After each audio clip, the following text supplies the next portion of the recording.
no,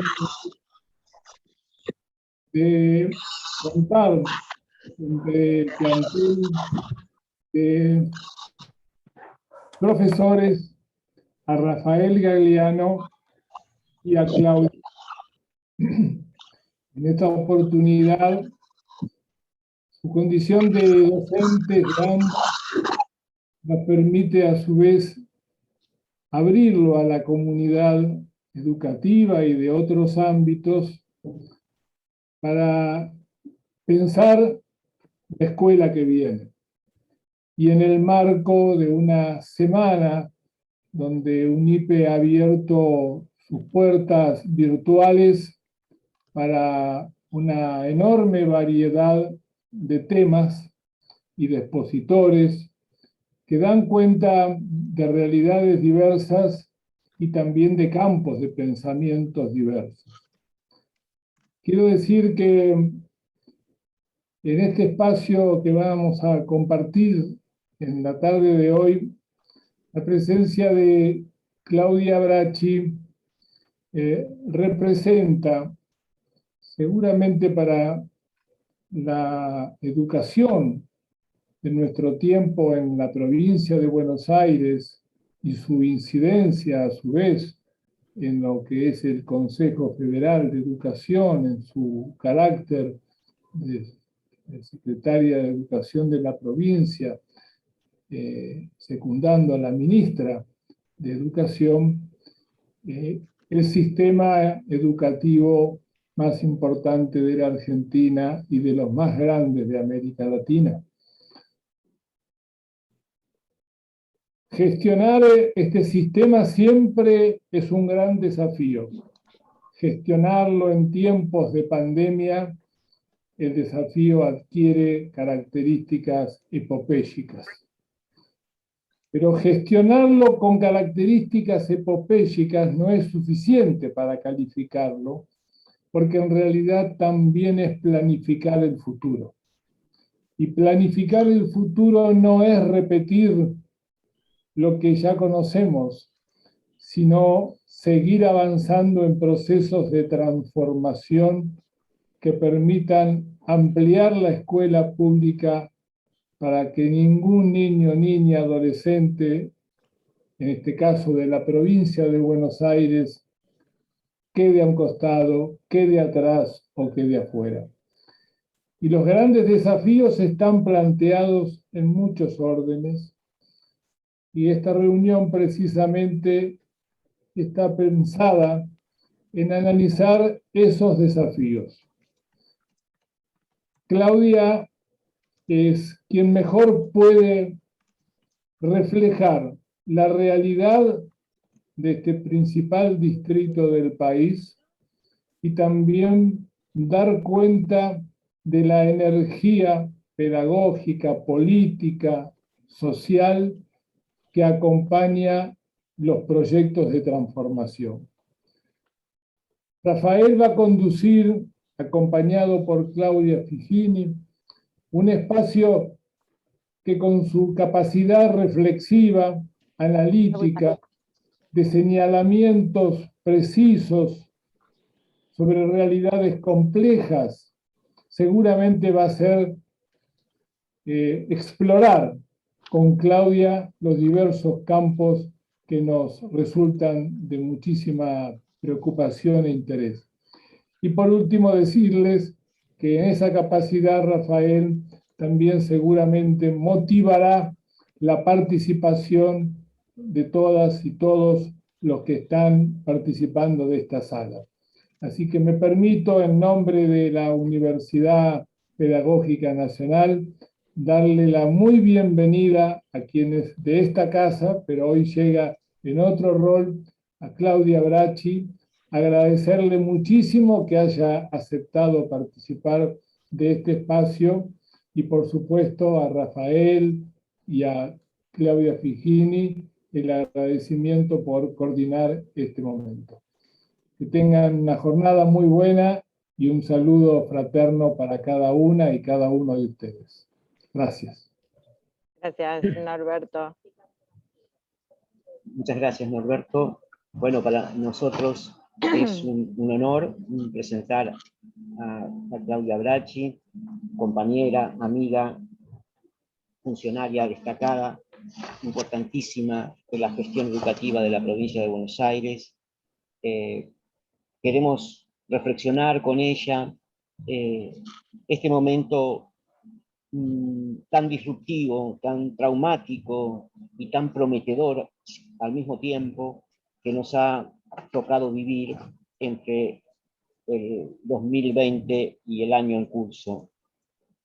En tiempos en que la escuela fue a la casa de los estudiantes, necesitamos mirar con una mirada compleja la realidad que atravesamos, las capacidades de inclusión, de incorporación plena a la escolaridad de niños y niñas, jóvenes y adolescentes de la provincia de Buenos Aires.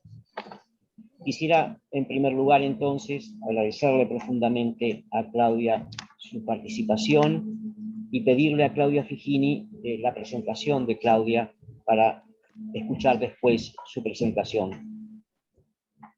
Claudia.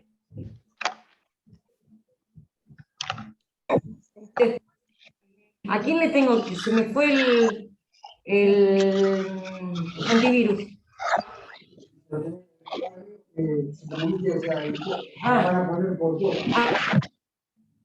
Ahí está. Vamos. Bueno, agradecer, como ya dijo Rafael y Norberto, la presencia de Claudia en esta actividad desde el tercer encuentro de la UNIPE Virtual 2021. Que viene con dos ejes, el de cuidar y escuchar. Y bueno, todo lo que pertenece a la UNIPE tenemos un gran equipo de Claudia como profesional, sino porque siempre en todos sus espacios son espacios de confianza, de respeto del sentir del otro, y no solamente la convierte eso en una referente de la universidad pedagógica, sino también del sistema educativo en su conjunto, ¿no? ¿Qué más agregar de lo que dijo Norberto y Rafael sobre ella? Bueno, subsecretaria de Educación de la provincia de Buenos Aires, profesora en Ciencias de la Educación de la UNIPE y de la Universidad Pedagógica, magíster en Ciencias Sociales y en Orientación de Educación, docente e investigadora universitaria. Así que, sin más, que agradecerle por el espacio que se hizo para estar con nosotros, le damos la palabra para que ella pueda conversar con todos nosotros. Bueno, buenas tardes a todos y a todas.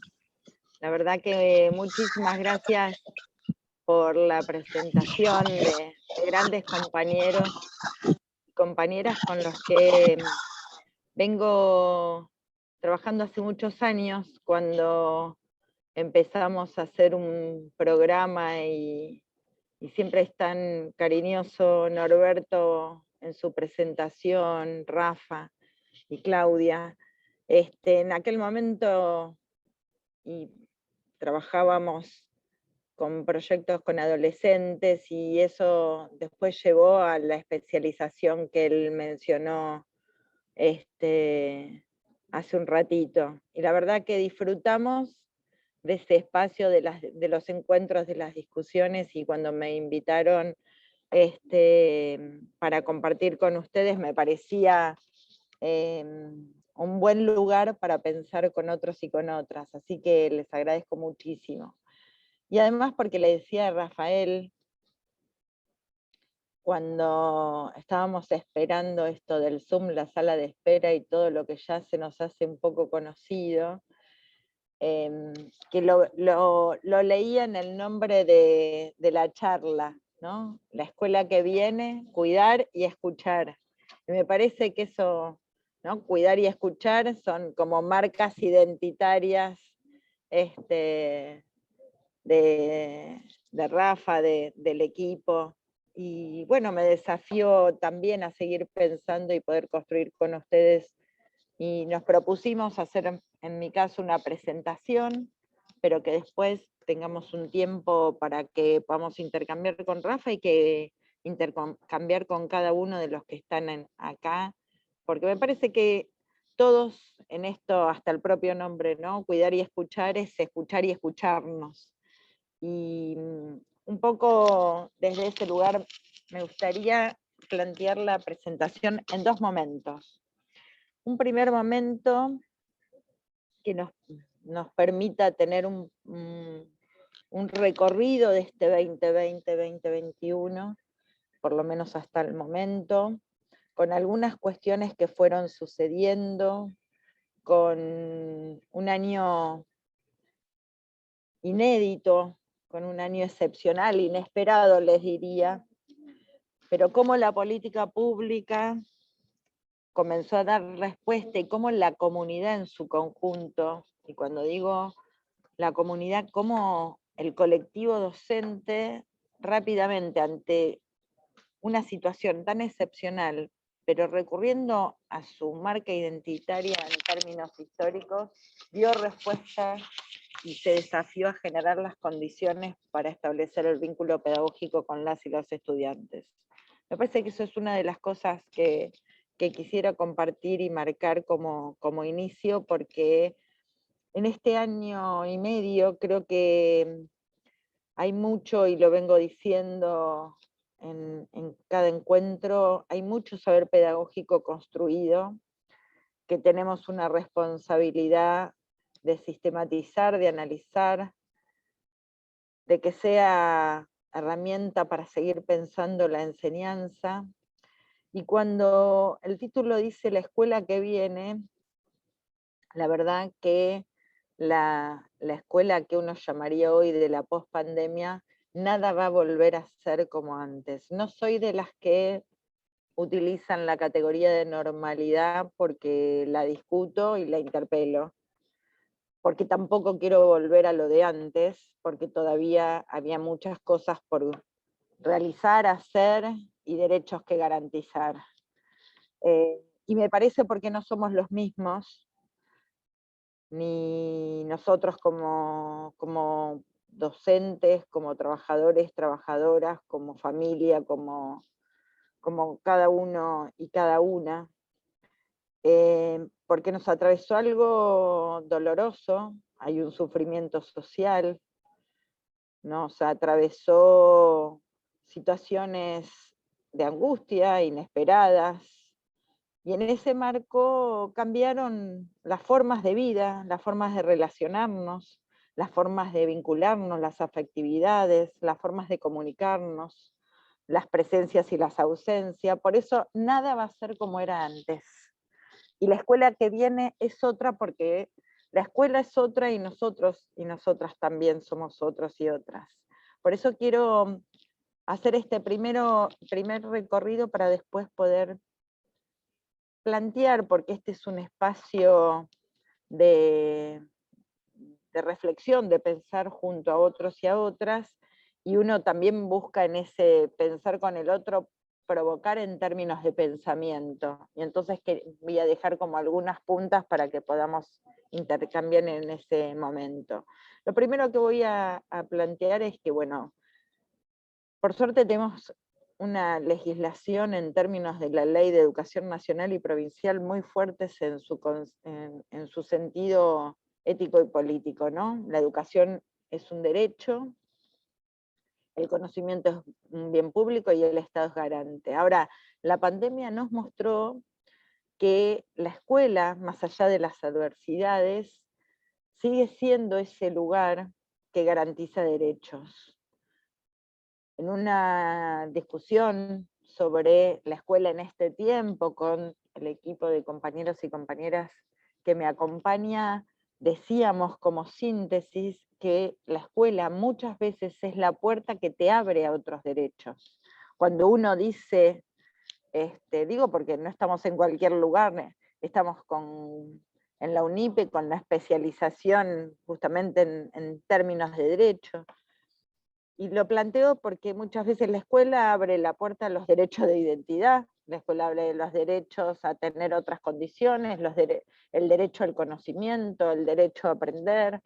Y desde ese lugar me parece que, más allá de que ahí la escuela, cuando se inicia esta situación excepcional de la pandemia, del COVID-19, La verdad que en términos de gestión y de gestión política, con la directora general, la licenciada Agustina Vila, asumimos a mitad del mes de diciembre, el 13 de diciembre.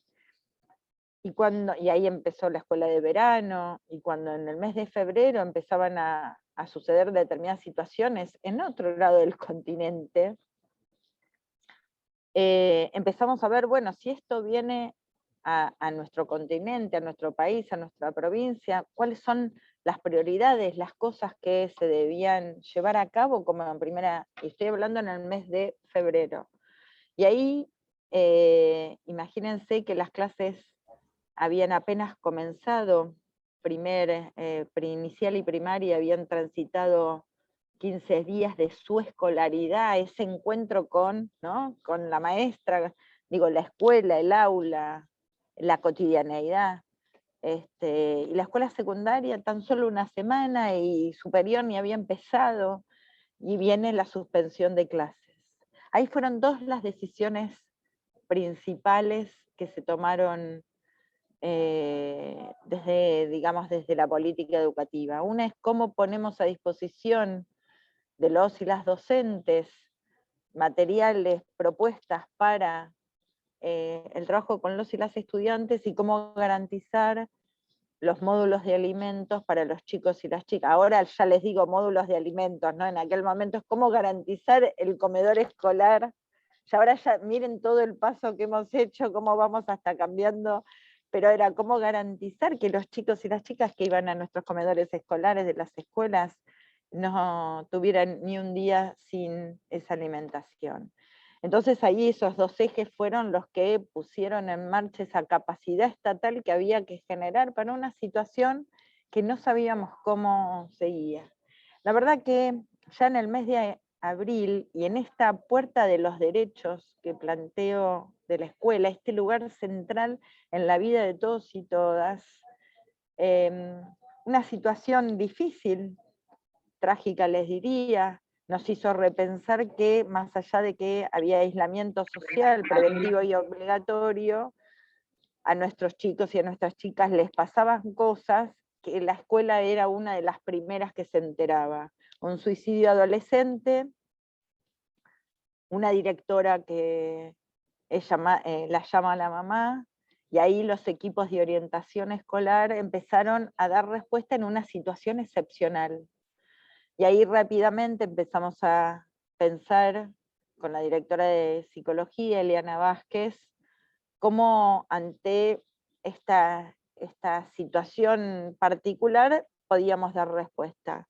Y ahí se crean los equipos focales para la emergencia, territoriales para la emergencia educativa. Y ahí hubo que poner en juego ese trabajo minucioso que realizan los equipos de ir construyendo esa red a nivel local, a nivel institucional, a nivel barrial, a nivel provincial, a nivel regional, para poder seguir dando respuesta a cualquier vulneración de derecho, a cualquier situación que atraviesen nuestros estudiantes. Por eso pongo el hecho que interpeló a la política pública a que pudiera generar otras condiciones, y ahí los equipos focales no solamente que dieron respuestas, sino que generaron también un saber en cómo construir determinados vínculos en esa situación inédita. En ese momento empezamos a trabajar fuertemente en la capacitación de los y las docentes, por eso con la Dirección Provincial de Superior, Formación Permanente, empezamos a elaborar porque el desafío era muy grande. Y ahí hay una definición que después la vamos a charlar con Rafa. Una de las definiciones que dijimos en aquel momento es que la escuela no se iba a la casa, sino que teníamos que ser capaces de construir otras formas de escolarización, por lo menos en ese tiempo que estábamos transitando. Ahora, y había que generar ese vínculo pedagógico con las y los estudiantes a como dé lugar. Por eso ahí el desafío de los y las docentes fue enorme, porque se empezaron a desplegar distintas estrategias. Desde la Dirección de Formación Permanente rápidamente se hizo una capacitación, porque el trabajo a distancia se imponía como una lógica cotidiana, donde pandemia o sin pandemia sabemos de la desigualdad que es preexistente, que el orden social es desigual e injusto, y esa desigualdad estaba presente, entonces había chicos que se iban a poder conectar, otros que no, otros que había que generar materiales impresos para que no perdieran enseñanza y por ende aprendizaje, pero ahí en esas primeras capacitaciones quiero compartir con ustedes que en 1 hora y 20 se llenaban todos los cupos. Las primeras cortes eran 10.000 cupos para docentes y 5.000 para directores. ¿Por qué señalo el número? Y terminaba una corte y seguía otra, íbamos por la quinta. ¿Por qué lo señalo? Porque ahí se pone en juego lo que son nuestros docentes. Rápidamente, ante una situación excepcional, empezaron a abordar ese vínculo pedagógico, pero ¿qué surgió ahí? La pregunta sobre la enseñanza. ¿Por qué hoy por hoy este Zoom en el que estamos nos encuentra, nos vincula y ya estamos casi como acostumbradas y acostumbrados, pero en aquel momento había que desplegar una serie de propuestas y estrategias que era necesario pensar con otros. La formación, la tarea docente es una tarea colectiva, y desde ese lugar uno piensa con otros, y acá había que pensar cómo organizar la enseñanza, cómo llegar a todos, cuáles eran las enunciaciones para aquel estudiante que por ahí tenía acompañamiento familiar, pero a lo mejor hay otro que no tenía ese acompañamiento, entonces cómo se generaban las tareas, las explicaciones, y ahí empezaron una y otra propuesta que se iba sumando y mejorando la anterior. Y el WhatsApp, que se transformó en una de las mayores vías de comunicación entre docentes y estudiantes, tanto en la investigación nacional de continuidad pedagógica que hizo el Ministerio de Educación de la Nación, como en nuestra Subsecretaría de Planeamiento de la Dirección General, que también investigó, bueno, cómo había sido todo el proceso de continuidad pedagógica, y el WhatsApp fue una de las vías posibles. Miren cómo nos cambió la vida en ese, y todos entendíamos que estábamos en una situación inédita, que antes discutíamos si le dábamos el teléfono a nuestros estudiantes, discutíamos qué cosa podíamos o no comunicarnos con ellos. Y ahí rápidamente todos dimos los teléfonos, armamos grupos con los padres, con los estudiantes, con los profesores, intercambiando, generando determinadas acciones. También los encuentros sincrónicos, por supuesto, nos metimos en las plataformas, indagamos, ensayamos y avanzamos en generar condiciones de enseñanza. Algunos se ponían el pizarrón atrás, otros compartían, digo, tantas propuestas cuando uno trata de sistematizar, algunos porque necesitaban tenerlo, otros se grababan, digo, se desplegaron muchísimas propuestas tratando de llegar al conjunto de los y las estudiantes. Me parece que hay un valor inmenso en ese sentido. Por eso digo que las escuelas, en las escuelas, se produce saber pedagógico que tenemos que tomar, analizar y también poner a disposición del conjunto.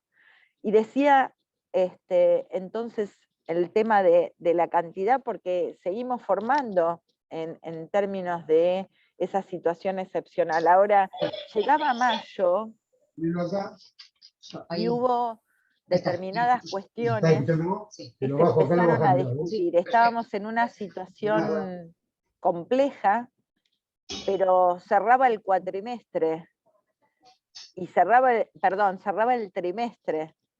Estábamos en una situación de aislamiento, pero había que poner la nota. Y ahí nos dimos la primera discusión. Una primera discusión que se expresó en un documento que sacamos en la Subsecretaría de Educación con todos mis compañeros y compañeras de las direcciones, que se llamó Evaluación en Pandemia. Y ahí formamos parte de discusiones a nivel federal, del acuerdo federal sobre la valoración pedagógica. En ese documento a mí... Hola, gracias. Porque hubo No como sé qué hice. puntos. Toqué, estoy en Zoom y se me fue. Te traje dos. A ver, Acá dice 6, Asunción, pero es del 8. Ajá. Ah, porque así me dice la página. Asunción, Y acá lo ¿podés mismo. poner el micrófono? Al revés. Ay, no, mira, que imprimí a mí. Yo le decía que ese documento tenía 5 puntos que eran importantes de señalar. Uno era, no pasen lista, no podemos reproducir dispositivos de la presencialidad cuando no la tenemos. Demos algunas discusiones sobre el tema de, me acuerdo lo de no tomen lista porque me llegaba información como que en algunos Zoom tomaban lista y la verdad estábamos en una situación excepcional. Ahí vemos la matriz, ¿no?, de la escuela, lo fuerte muchas veces que es en determinados dispositivos, pero fue muy importante esas discusiones, esa jornada institucional, porque ahí discutimos de que no podíamos calificar con una nota determinadas situaciones de desigualdad que se presentaban en nuestros estudiantes. Por eso fuimos un paso más y planteamos que se evalúa lo que se enseña y que teníamos que generar condiciones de una valoración pedagógica de qué se había enseñado, qué se había aprendido y qué había quedado pendiente. Esa fue un paso importante. Y mientras avanzamos en esa discusión de evaluación, por eso yo digo que hay muchas cosas que se dieron durante todo este tiempo, que hay que tomarlas para ver cuáles de ellas tienen que permanecer, seguramente revisadas, discutiéndolas, avanzando. ¿Por qué les digo? Porque en su momento, cuando discutimos este tema que les planteaba, empezamos a pensar cuáles eran los irrenunciables que había que enseñar en la escuela. Estábamos en una situación excepcional, nosotros sabemos que hay un diseño curricular donde expresa los saberes socialmente valorados que la escuela debe enseñar en cada año, en cada materia, pero ahí nos desafiamos nosotros como política pública a trabajar en los irrenunciables a ser enseñados en este tiempo. Por eso elaboramos el currículum prioritario, que no es un recorte, que tiene su enfoque, que tiene también la cuestión de evaluación, que establece eso necesario que hay que enseñar en esta situación excepcional para que los chicos sigan aprendiendo. Por eso la valoración pedagógica, el currículum prioritario, y otra pieza fuerte para nosotros fue avanzar en el registro de trayectorias educativas. En primer lugar, porque seguir la trayectoria educativa de los y las estudiantes es poder profundizar el análisis de ese recorrido, con sus avances, sus retrocesos, sus complejidades. Y cuando hablamos de las trayectorias, las definimos para poder después planificar y seguir trabajando en trayectorias educativas alcanzadas de ese currículum prioritario, aquellas que estaban en proceso y aquellas estudiantes que estaban con trayectorias discontinuas. Pensemos que estábamos en mitad del 2020, venía el receso invernal, y los que conocemos la escuela sabemos que después de las vacaciones muchos no vuelven, y estábamos en una situación aún peor. Por eso la Dirección de Psicología con primaria y con secundaria hicieron un relevamiento de los chicos que estaban desvinculados. Y ahí empezamos a trabajar con una nueva categoría que tenía que ver con aquellos chicos que habían empezado, que habían tenido algún tipo de vínculo pedagógico, pero que después ese vínculo se había perdido. Y la verdad que la política pública, cuando uno dice todos en la escuela, es todos y todas, y ahí había que irlos a buscar. Por eso surge el programa ATR. Surge el programa ATR en términos de ir a buscar a las casas a aquellos chicos y las chicas que se habían desvinculado, habían perdido contacto con su maestra, su maestro, su profesor o su profesora. Para nosotros, cuando uno dice uno es un montón. Teníamos 279.000 chicos que no sabíamos dónde estaban, si teníamos que establecer ese vínculo. Por eso el ATR para nosotros también está cargado de sentido, por varias razones. Porque así como lo hicieron los docentes del programa PIEDAF, que fue un programa que se elaboró en función para el sostenimiento con el tema de los suplentes, convocamos a estudiantes en formación de tercero y cuarto año que estaban haciendo las prácticas y que por la situación del año pasado no podían hacerlas. Y la verdad que la propuesta fue que sea también esta beca sea también contenido de enseñanza. De hecho, esos estudiantes este año están escribiendo la experiencia en el área de práctica del ATR del año pasado, porque hubo encuentros de capacitación, encuentros de reflexión, porque fueron a ver a los chicos, hacían tareas con ellos, los vinculaban, como en todo proceso de esta magnitud. Muchos estuvieron con mucha vinculación con el maestro, la maestra o los profesores, en otros casos fue más dificultoso, pero creo que se ponía todo el esfuerzo en poder garantizar esa vinculación que es punto básico para después poder pensar y enseñar. Y la verdad que de ese primer grupo, 162.000 chicos se vincularon con el ATR. Después vinieron procesos de intensificación, y a mí me gusta señalar, y vos decime si me voy porque me falta un montón, pero no me quiero extender, pero me voy enganchando. Después los procesos de intensificación se dieron hacia fin de año.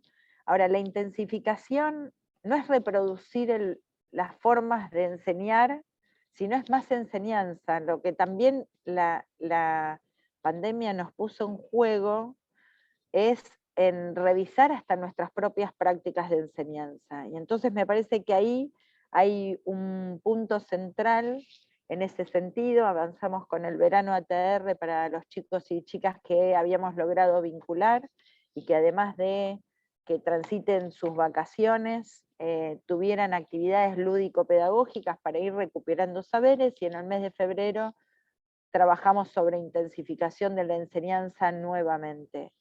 Como podemos ver, en ese recorrido que yo les mencionaba, hubo distintas definiciones, como les dije al inicio.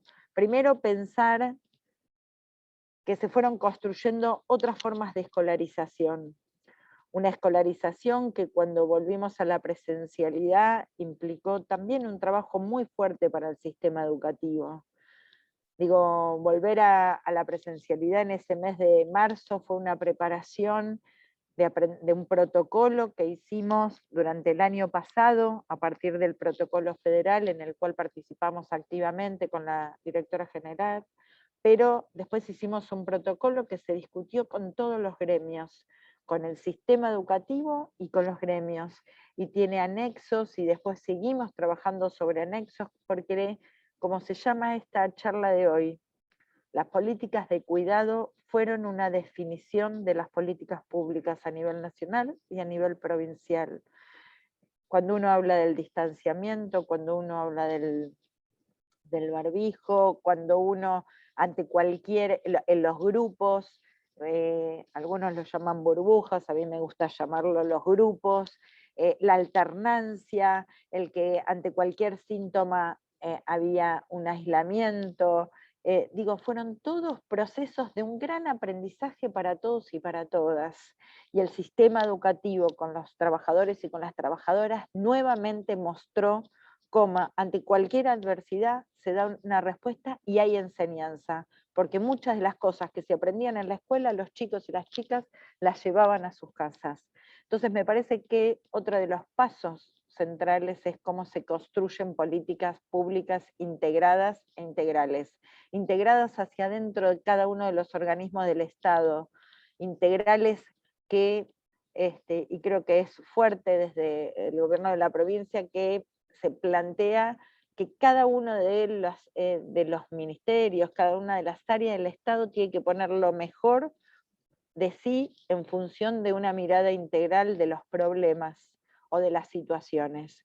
Me parece que la pandemia nos desafió también en ese sentido. Después hay otros desafíos también importantes, porque todo había que pensarlo distinto. Así como digo que las docentes tuvieron que pensar sus prácticas de enseñanza de manera distinta, bueno, también la propia política pública, ¿no? Los actos públicos virtuales o los concursos o las pruebas de selección.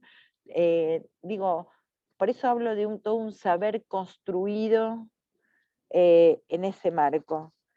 Y pensando en el conjunto, por eso decía lo de las plataformas o el WhatsApp, pero también los cuadernillos para aquellos que no podían. También esto nos muestra la necesidad de la conectividad para todos y para todas. Nos puso en esto de lo que viene, hay temas de agenda para las políticas públicas.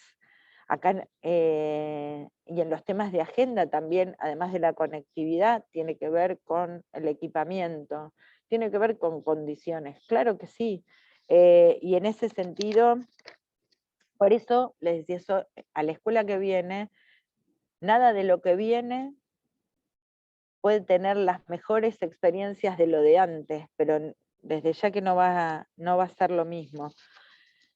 Yo creo que, y ahora voy a unos puntos en términos de ir pensando esto que viene. Yo creo que vamos a tener que ir construyendo un saber pedagógico del cuidado colectivo. Hay mucho saber, yo hablo de una pedagogía del cuidado colectivo, porque también acá se puso en juego la solidaridad. Les contaba hace un rato a Rafael y a Claudia que cuando nos reuníamos con los equipos docentes, para llegar a los estudiantes, a veces con un trabajo práctico, una propuesta y demás, se buscaban todas las herramientas. Entonces recuerdo que en un distrito de la zona sur del conurbano, una maestra, había unos estudiantes que una maestra del barrio se transformó en puente entre la maestra de la escuela donde iban y los chicos. No eran alumnos de ella, pero ella fue el puente para que esa enseñanza estuviera presente.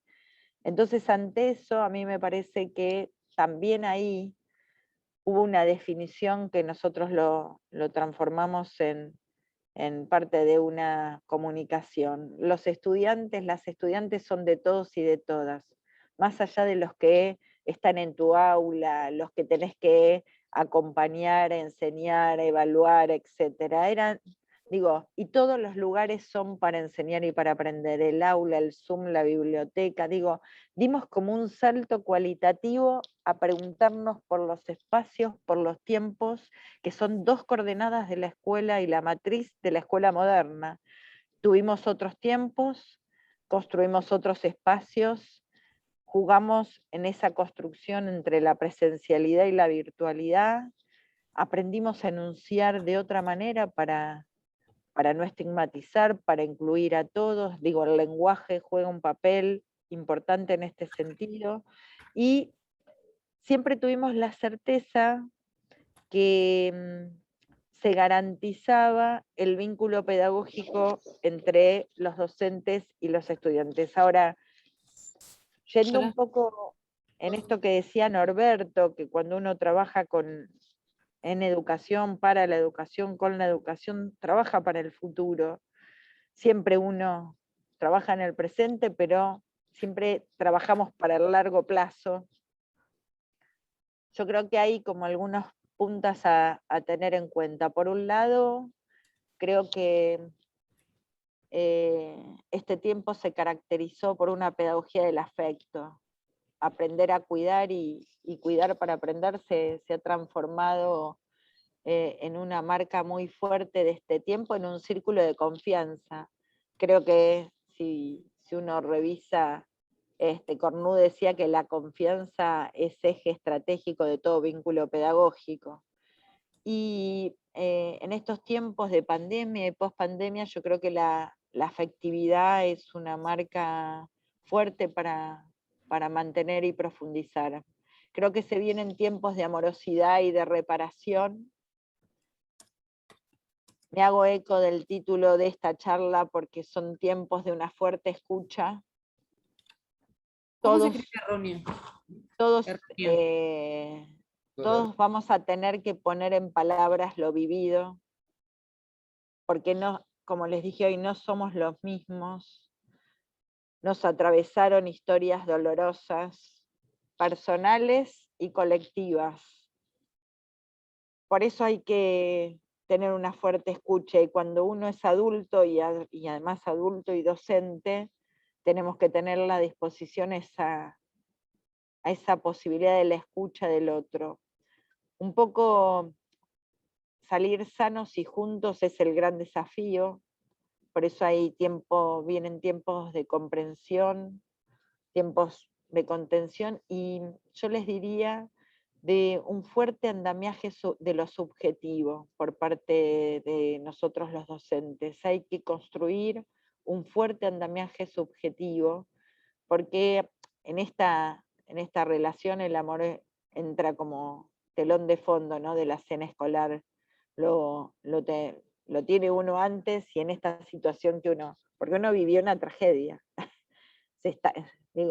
Hay que analizar esta situación que estamos transitando y poder objetivarla y analizarla para poder comprender y definir acciones. Yo creo que también la perspectiva de derecho, la pandemia evidenció pandemias anteriores, evidenció derechos que no estaban. La pospandemia será tiempo de trabajar por más ciudadanía, de trabajar más la participación, la organización, la solidaridad, esa solidaridad colectiva organizada, trabajar mucho con los estudiantes y con sus familias. En muchos casos se volvieron a establecer no solamente el vínculo pedagógico con los y las estudiantes, sino se volvió a establecer el vínculo con las familias. Las familias también pusieron mucho. Y también vieron la tarea que se hace cotidianamente en la escuela. Por eso a la perspectiva de derecho le agrego la perspectiva de género. También la pandemia evidenció las desigualdades y las desigualdades de género en el trabajo doméstico. La pandemia lo mostró.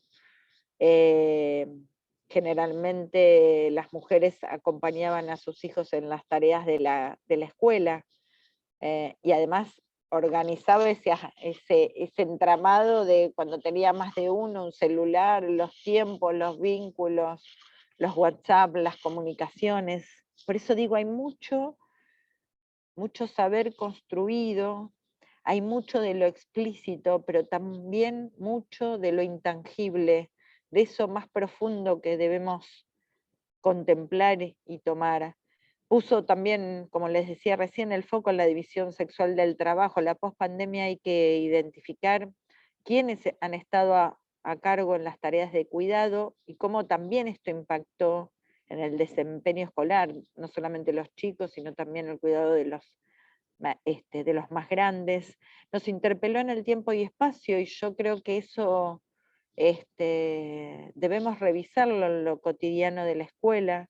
Me parece que ahí también hay muchos saberes aprendidos, el cuidado del cuerpo y de la salud. Creo que nunca, o por lo menos en mi registro vital, nunca había tenido tanto lugar la salud en la vida cotidiana, ¿no?, y el cuidado de la vida.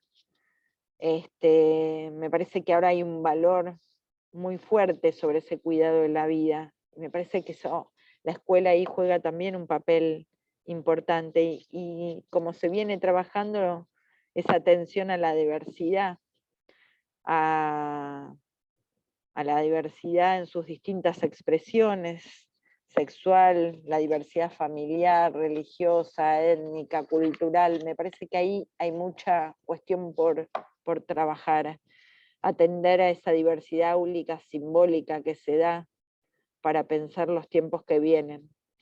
Yo les decía que el currículum prioritario se transformó en uno de los ejes de trabajo, porque ahí se expresaron los propósitos, los saberes y las acciones que no debían faltar en la escolaridad de los estudiantes. Ahora, este tiempo que viene nos tendrá que generar los espacios para discutir si son materias o seguimos trabajando en áreas integradas, si evaluamos por pedazos de conocimiento a un estudiante o somos capaces de evaluarlo integralmente.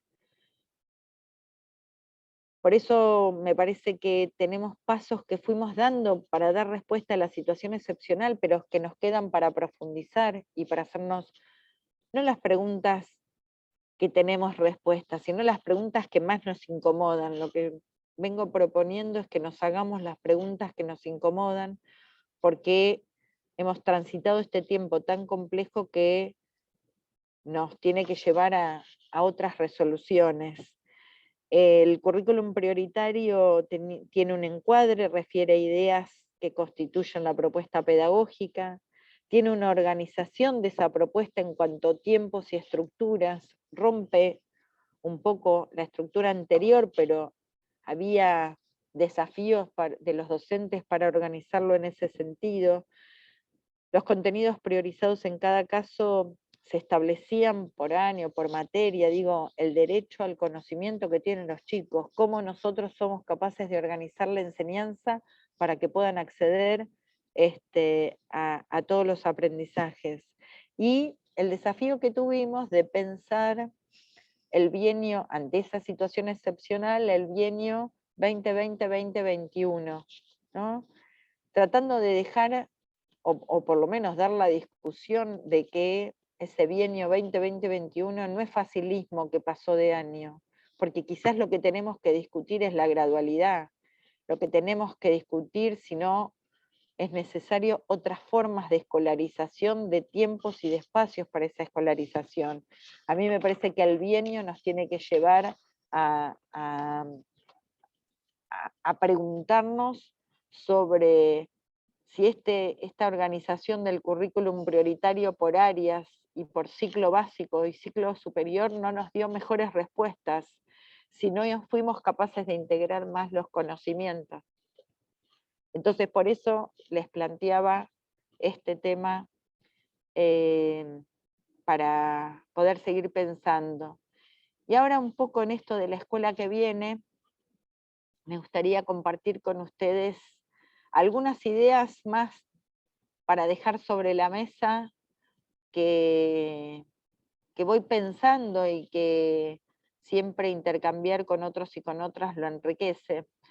Y hay una imagen que tengo presente, la imagen de salir al exterior después de una batalla como metáfora, ¿no?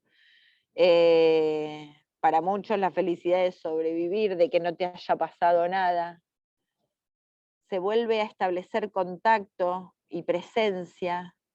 Ahora tenemos algo claro que no podemos volver a la educación de la prepandemia, ¿no? Creo que tenemos un desafío de que sea de otra manera. Sí, hay una tarea inmensa con aquellos que tuvieron una baja intensidad, poca participación o encuentros, y no digo ni virtual, digo, tuvo poco encuentro con la escuela, con el maestro y con el conocimiento. Me parece que ahí tenemos una tarea importante.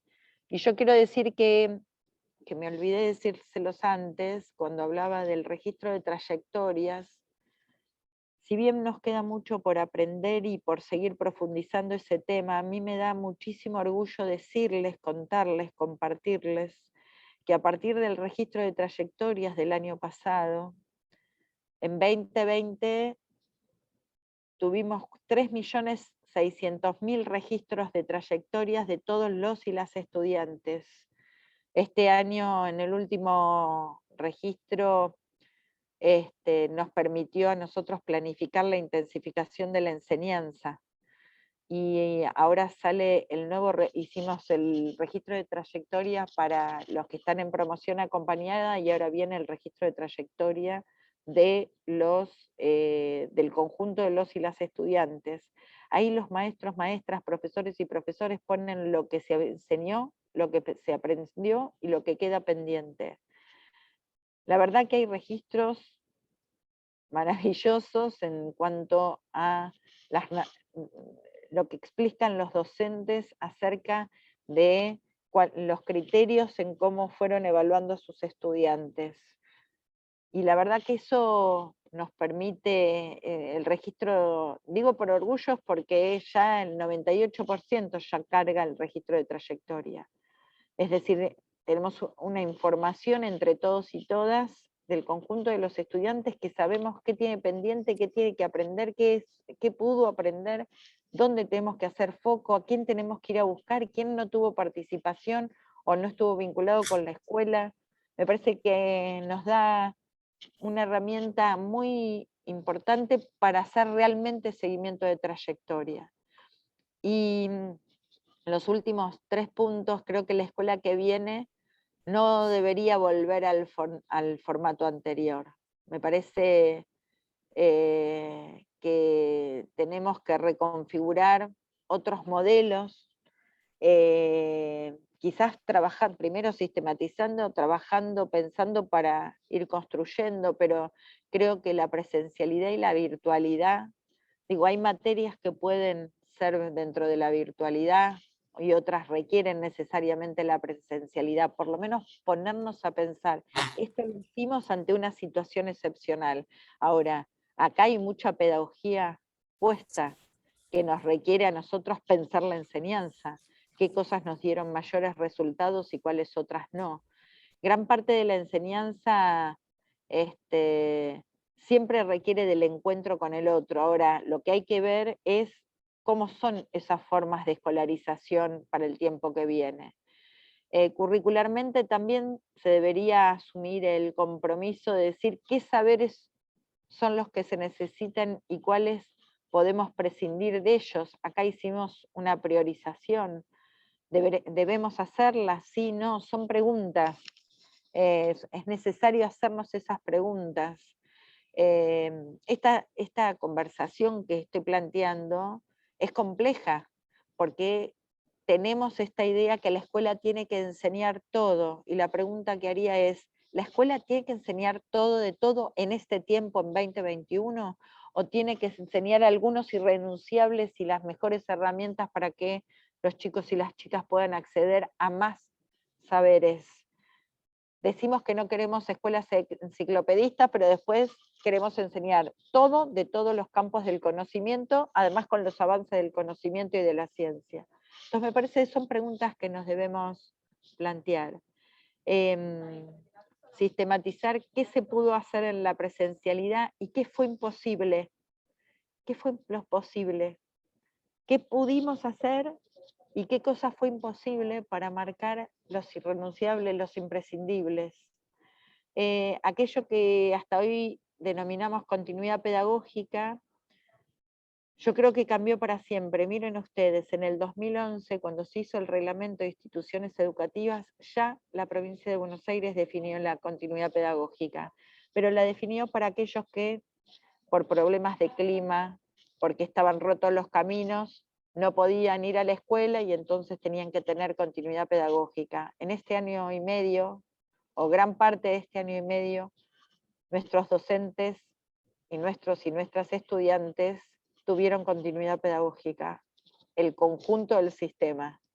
Por eso lo pongo como un tema para pensar, para debatir fuertemente. Las trayectorias educativas en la escuela quizás no deben contarse en las horas de clase solamente, ¿no? Digo, porque acá hubo la de clase y otras horas. Digo, hay criterios, parámetros que tenemos tan internalizados que la pandemia y las formas de escolarización que logramos construir nos las interpelaron y nos la cambiaron. Yo no digo que tengan que ser de esa manera, lo que trato de pensar con ustedes es que hay determinadas cuestiones que tenemos que poner sobre la mesa para pensar, y principalmente mis compañeros y compañeras docentes porque construyeron, transitaron, revisaron las formas de enseñar, se desafiaron a cómo hacerlo y cambiaron cuestiones que la venían haciendo de años. Y eso sucedió. Y creo que no necesitamos una pandemia para que siga sucediendo o para que nos interpelemos cosas que antes nos daban certezas. Yo creo que muchas veces nosotros trabajamos sobre el marco de las certezas y cuando uno cambia cuestiones de otro orden, hay un tiempo de incertidumbre, hay un tiempo de, bueno, esto funcionará. Digo, los chicos al principio con el WhatsApp aprendían, nos debemos preguntar si aprendieron o si no, o si hubo algo que sí aprendió. Lo que sí estoy seguro, que aquellos discursos simplistas, muchas veces de canales de televisión que simplifican el trabajo de los trabajadores y de las trabajadoras de la educación en términos de enseñaron por WhatsApp. Yo doy la discusión político-pedagógica y cultural, que en esta tarea de WhatsApp hay mucho saber acumulado. Esa docente, ese docente preparó un tema, elaboró un trabajo, una enunciación, una forma de llegar, lo hizo, le sacó una foto, se los mandó a sus 35 estudiantes, sus 30, o 30, lo bajaron, lo hicieron, se lo mandaron, recibió 30 o 35 WhatsApp con la tarea que bajó, que corrigió y que le dijo a cada uno en qué le fue bien y qué tiene que profundizar. Miren todo ese saber y tarea que implicó mandar una tarea por WhatsApp. Entonces me parece que a análisis simplistas no tenemos que dar respuestas, pero sí tenemos que ser contundentes cuando explicamos nuestro trabajo pedagógico hecho en cada escuela, porque hubo mucho ahí, hubo mucho desafío para llegar, además de esfuerzo colectivo.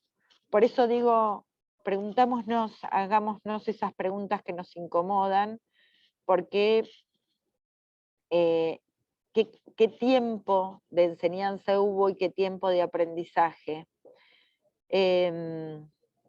Y por último, como para dejar a las preguntas, creo que se vienen tiempos de pensar, de discutir cuáles son los temas post pandemia, además de pensar la escuela, la organización, la evaluación. Yo creo que también hay otros temas que nos atravesaron y nos atraviesan. ¿Cuáles son los temas? Y digo, esto es un espacio para pensar, para discutir, no tiene las urgencias. A veces la política pública tiene las urgencias de la respuesta, de la solución, de las decisiones. En espacios como este, poder hacernos otras preguntas que no sean sobre las urgencias también son necesarias para poder también dar respuestas en otros sentidos. Yo me hacía algunas preguntas sobre los temas post pandemia. Tengo algunos que no voy a compartir todavía porque estoy como trabajándolos. A mí lo de la pandemia, como a todos, ¿no? Pero me atravesó en términos personales y familiares y en términos laborales. Entonces, esas cosas te las hacen revisar y pensar y quiero construir algunas categorías que me permitan comprender cuando, o por lo menos a mí cuando comprendo, todo adquiere otro sentido. Y yo me hacía preguntas, y esas en la próxima se las compartiré, pero ¿cuáles son los temas post pandemia? ¿Alcanza con los poscríticos? Me preguntaba. Hablar de sexualidades, de ambiente, de género, en términos de los feminismos, hablar de raza, de cultura y discutir el lenguaje inclusivo, de multiculturalidad, de colonialismo. ¿Cuáles son los temas que nos permitan profundizar los análisis? ¿Cómo trabajar fuertemente la inclusión, entendiéndola como categoría política de estos tiempos que vienen? Esto implica un nuevo acuerdo político, una nueva disputa que son complejas, que son difíciles, pero me parece que hay temas que nos convocan, que requieren de análisis profundos, de revisiones, de vuelta, de volver a discutir, porque hacen a la vida de cada uno y de cada una. Y si hay algo que dije hace un ratito y vuelvo a decir, este tiempo nos ha demostrado, y la escuela es uno de los lugares que te lo demuestra cada día, es el valor de la vida, ¿no? La vida que queremos, la vida que nos hace bien, en la escuela, en la casa, en la familia. Así que, bueno, para mí la escuela que viene es la del cuidado y la de la escucha. Y como decíamos con Rafa, el cuidado y el conocimiento están a la par, ¿no? Se pusieron a entramarse en nuestra vida cotidiana. Así que bueno, muchísimas gracias por la invitación, tenemos desafíos enormes, y si se hace juntos y juntas siempre todo claramente es más fácil y mejor. Muchas gracias. Muchísimas gracias, Claudia. Fue una hermosa exposición donde nos transmitiste una experiencia reflexionada, afectiva, profunda. Te lo agradezco desde el corazón porque fue muy profunda y con una mirada generosa respecto a los aprendizajes consolidados. Quería invitarte a una conversación que en primer lugar esté mirando la importancia de construir bitácoras, narrativas de la experiencia de estos 2 años, en términos de si podemos reimaginar archivos escolares que puedan integrar, acumular y sentir que existe allí una narrativa de lo que familias, estudiantes, docentes han capitalizado como experiencia.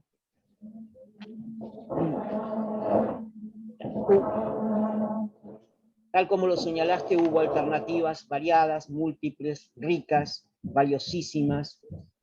Los docentes han generado.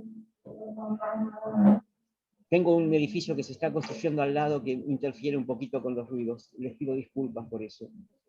Y el segundo comentario que quería hacerte es acerca de de cómo elaboramos políticas de subjetividad que puedan dar cuenta de ese sufrimiento silencioso que adultos, niños y jóvenes han atravesado a lo largo de este periodo.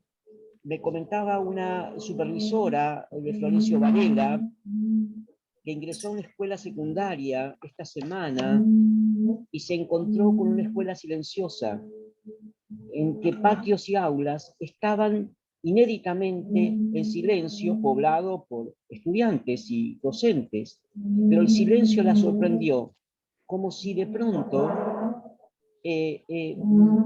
los sujetos silenciaran sus voces a raíz de una costumbre, una práctica que el barbijo, el tapabocas, le marcó a lo largo de este último tiempo.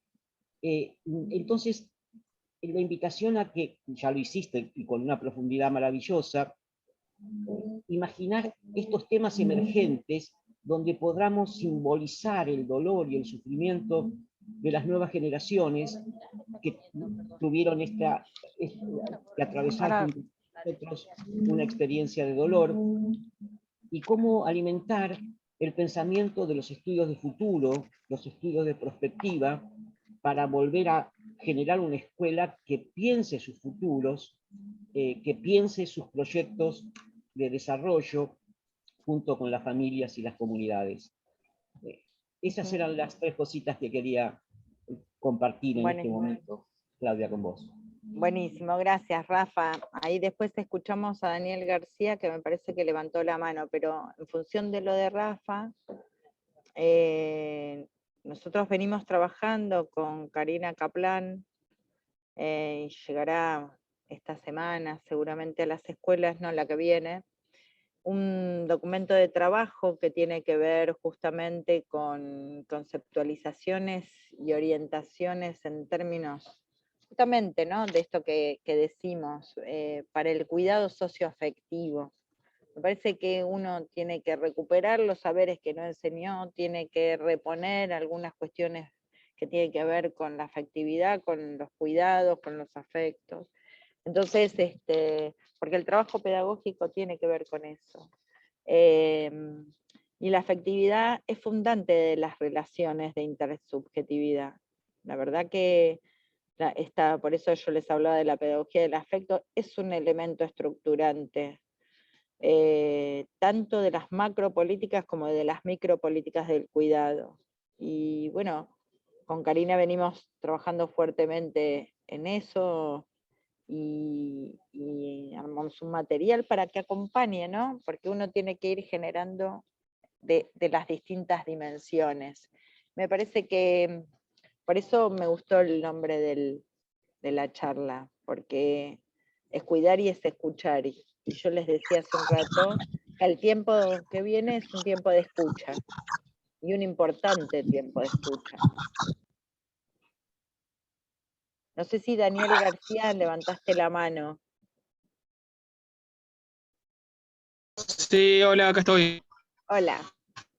La verdad que la pandemia nos abrió nuevas puertas que deberíamos pensar en los colegios para utilizar, porque podríamos tener en cuenta a las madres que son jóvenes para el día de mañana, darle una nueva oportunidad de estudios, que si no pueden hacerlo presencial, que puedan hacerlo virtualmente.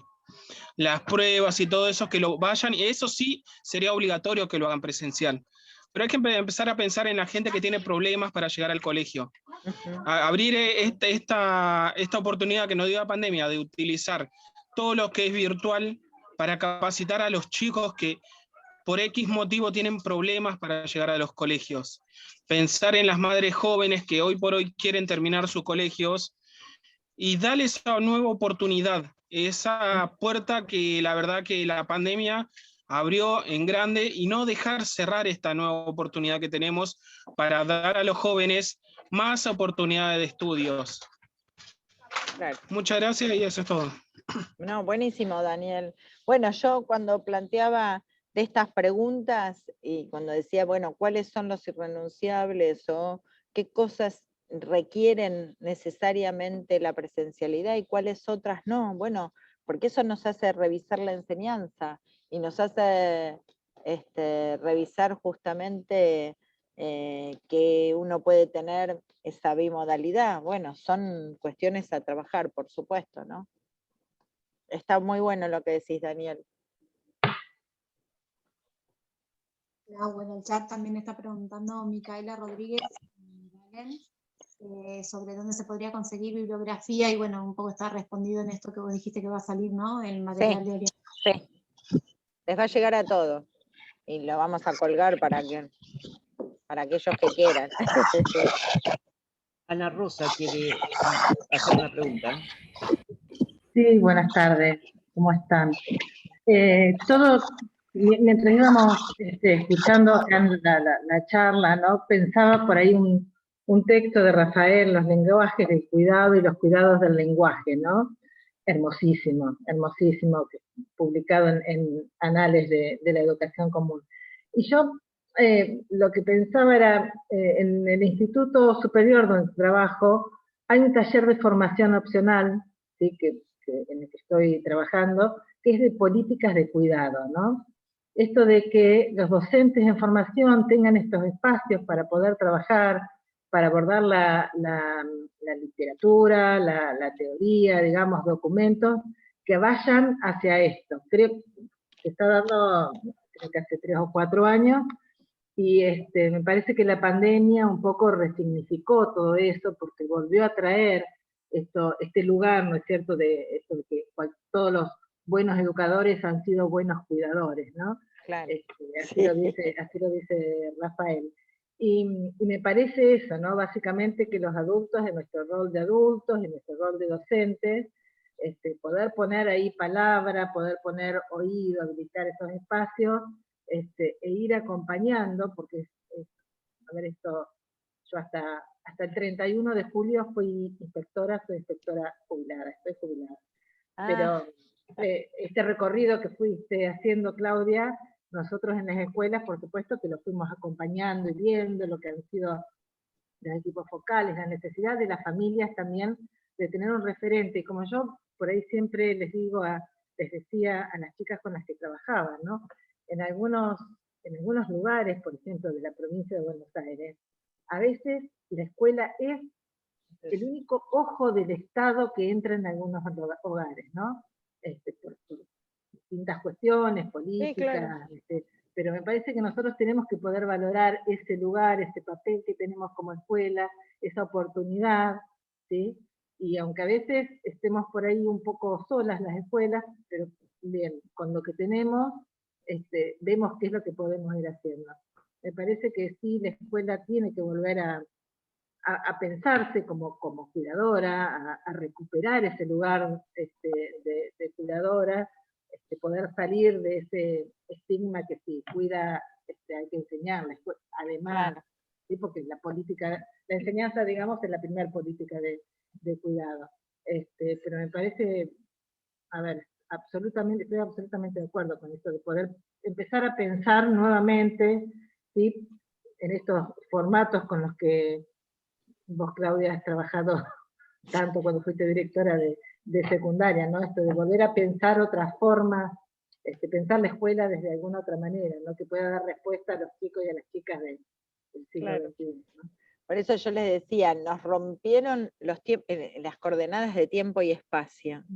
Digo, hay unos pedagogos italianos que dicen que el ir a la escuela es que te suspenden el tiempo, ¿no? Hasta de tu vida cotidiana.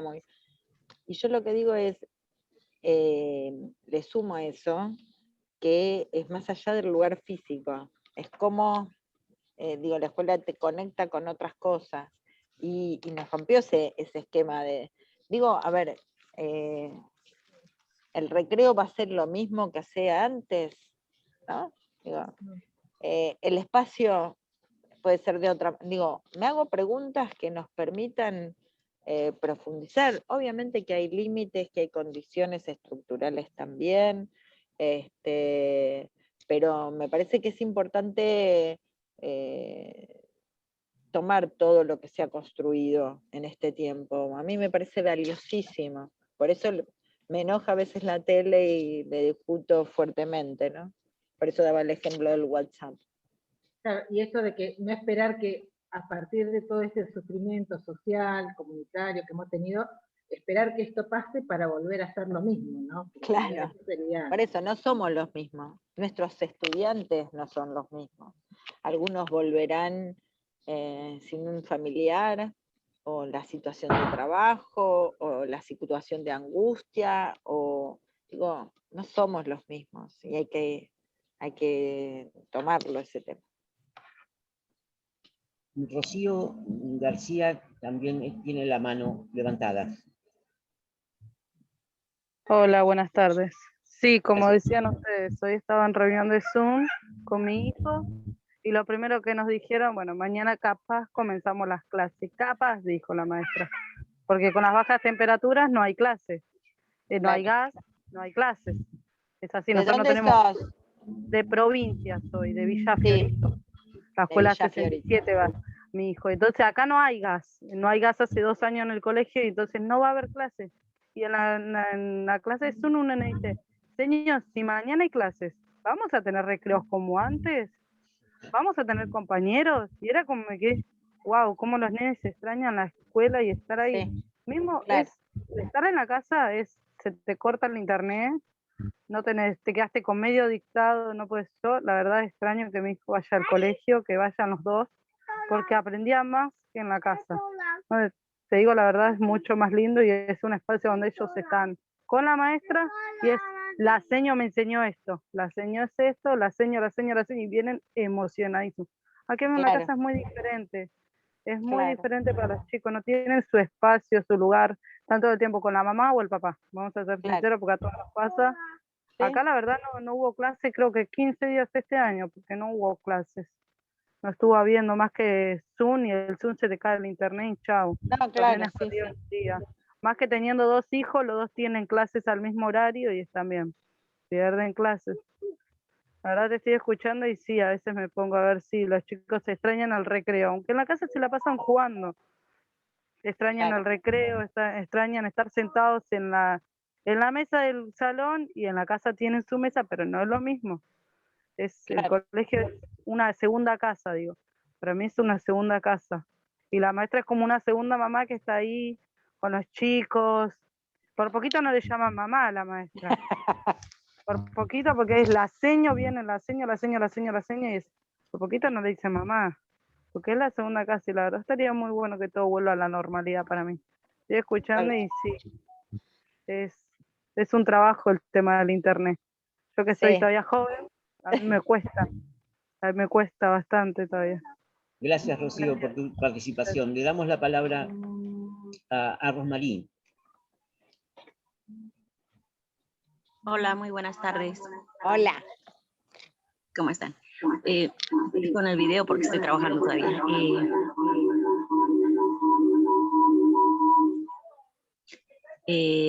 Mi pensar es entre todo lo que se ha hablado, todo lo que han comentado. Yo desde el foco que he visto en el tema de la secundaria o la primaria, la verdad, en la pandemia hay sectores que sí se ha mejorado mucho con el tema del internet. Pero también ha habido sectores abandonados por el tema de los sectores no urbanizados que no tienen internet, que no tienen computadora o que no tienen documentación como niños migrantes en los cuales han padecido la situación del abandono psicológico, educación y todo, porque no han podido acceder a la educación. No olvidar también que hay padres que no se han educado y no han podido acompañar a sus hijos como corresponde. Entonces sí, es muy bonito el trabajo de la educación porque para nosotros, para todo padre, es importante la educación porque es la segunda casa, el segundo hogar, es una parte de nuestra familia, pero ha sido bastante un golpe muy grande que ha pasado con la pandemia en la cual nos ha chocado a todos, porque veía a los profesores pedir a gritos que los niños suban al internet, y con un celular no podíamos abastecer a 3 hijos en el mismo horario, en la misma mañana, porque eran los maestros a las 10, el otro era el maestro de cuarto a las 10, el maestro de quinto a las 10 y el maestro de secundaria a las 9, 8 y media, entonces con un solo celular y sin tener internet fue fatal. Muy difícil, fatal. Tremendo. Y perdieron muchos chicos de secundaria, el presencial. A mi hija ayer estaba hablando justo del tema de que le gustaba el presencial, porque no se focalizaba con el tema de internet, por eso entró a una secundaria con área salida a administración para aprender computación, porque era un poco que no conocíamos. Bueno, un poquito lo tengo yo, pero era un celular que trabajaba y tenía 4 hijos encima por el tema de estudio, ¿viste? Y también ver cómo acompañar en el tema de apoyo escolar. Fue bastante racional. Después ahí vi en otros debates internacionales que ya esto estaba implementado en otros países, el tema de la virtualidad. ¿Cómo vamos a volver? Para los padres como para los maestros va a ser una educación nueva en la cual vamos a tener que comenzar a focalizar entre todos y comenzar a debatir en esta forma para poder darle un amplio y concreto trabajo, porque el Estado también tiene que acompañar con la diversidad y la necesidad de diferentes sectores vulnerados, como el sector populismo, que no hay internet, no tienen ni espacio.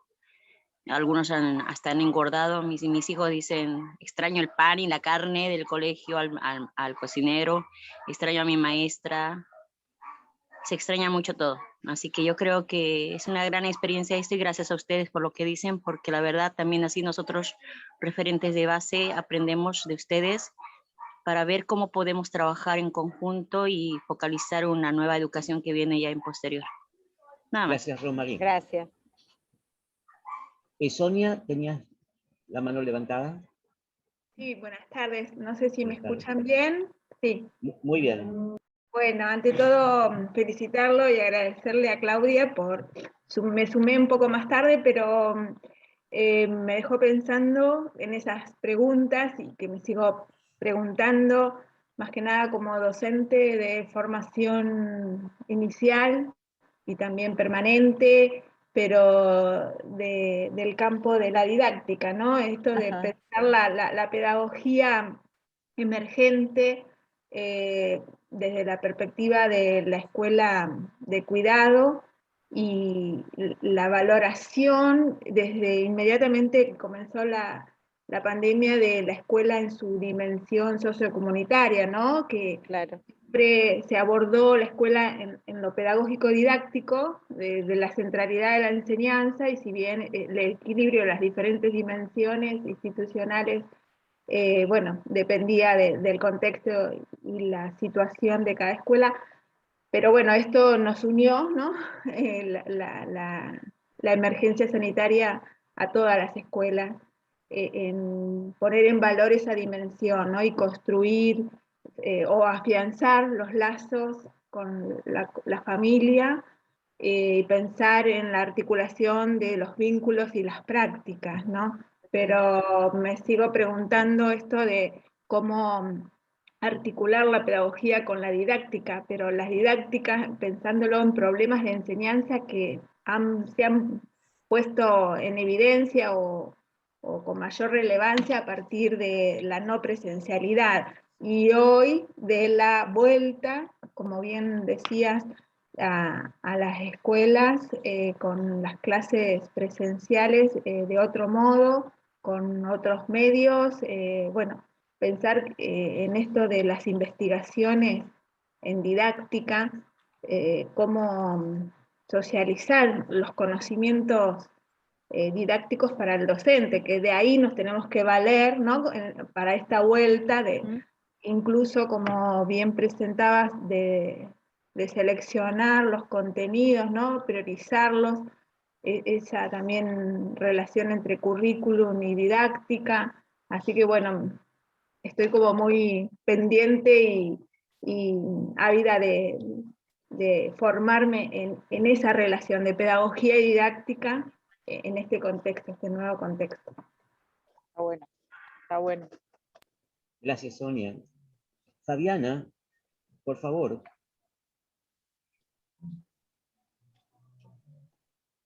No se escucha.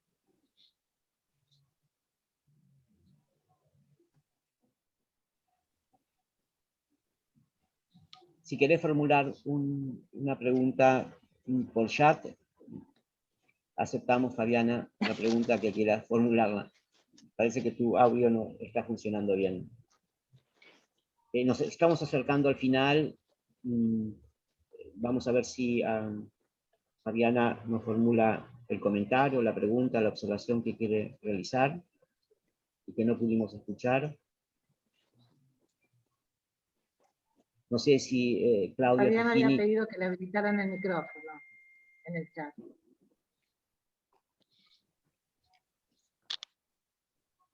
Nos agradece el espacio, nosotros le agradecemos a ella su presencia. Si escribió, si quieren leo lo que dejó en el chat. Por favor, Fujini. Sí, porque nos preguntaba si no tenía habilitado, pero salta como habilitado, así que debe ser un tema del micrófono de su compu. Quiero agradecer desde UDOCVA este espacio valioso de intercambio tan necesario en este contexto histórico. Ahí, Muchísimas gracias. Claudia, ¿quisieras hacer un cierre con tus palabras finales, por favor? Bueno, no, yo agradecerles profundamente a ustedes, la escucha atenta. Creo que tenemos desafíos enormes. Y me parece que en este tiempo tan complejo, poder pensar juntos y juntas y que eso después se transforme en acción política es lo que necesita el sistema educativo, tomar las decisiones para poder fortalecer las trayectorias educativas de nuestros estudiantes, de ir a buscar a los que no estén, de sostener a los que están por ahí de manera intermitente, trabajar con los y las docentes en este tiempo, porque también atraviesan este tiempo. Creo que tenemos desafíos enormes y creo que tenemos que seguir pensando en la escuela que viene. Y como dijiste, Rafa, con cuidados y con escucha. Y me parece que de eso se trata. Así que muchísimas gracias a ustedes por la invitación y por este encuentro, donde en la vertiginosidad de los días, este ratito lo disfruto profundamente. Muchas gracias. Un cariño fraterno, Claudia, y a todos los que nos acompañaron. Gracias por la compañía, por haber estado con nosotros en esta tarde. Bueno. Un saludo cordial a todos. Chao. Adiós. Chao, muchas gracias. Adiós. Ahora anduvo el micrófono.